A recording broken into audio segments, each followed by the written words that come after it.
The pressure is on Williams rookie Lance Stroll in the second half of the season to up his game and begin to outperform his veteran teammate of 260 Grand Prix starts, Felipe Massa. The 18-year-old began his debut year with 3 consecutive retirements, brake failure in Australia, contact with Force India's Sergio Pérez in China, and a crash with Toro Rosso's Carlos Sainz in Bahrain. All of which not only dented his car, but his confidence as well.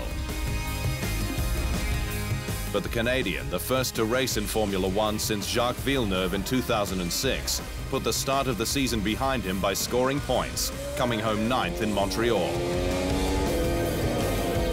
He then climbed onto the podium in Azerbaijan, keeping it out of the walls in what was a chaotic race, despite Mercedes' Valtteri Bottas pipping him on the line for second.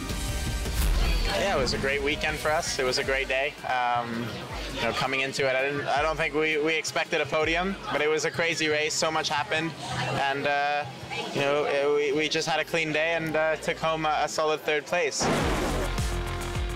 Stroll followed his rostrum visit up with another point in Austria. And while he was out of the points in Great Britain and Hungary, the team has since admitted he's made a breakthrough in terms of performance. There were some very difficult periods, but actually I feel he's cracked it now, and we can only really get better from here, said Williams Chief Technical Officer Paddy Lowe. But if he's to prove his potential, he's got to get ahead of Massa or Paul di Resta, should the Brazilian not be ready for Belgium. Up to and including Hungary, Stroll has only outqualified Massa once in Baku. He's also yet to finish ahead of the Brazilian when both completed a race. But it's 23-18 on points, closing the gap somewhat. There's no doubt Stroll has the potential, having convincingly dominated last year's FIA Formula 3 European Championship. But he will always be considered a second-rate F1 driver unless he consistently shows the form we've only seen flashes of so far.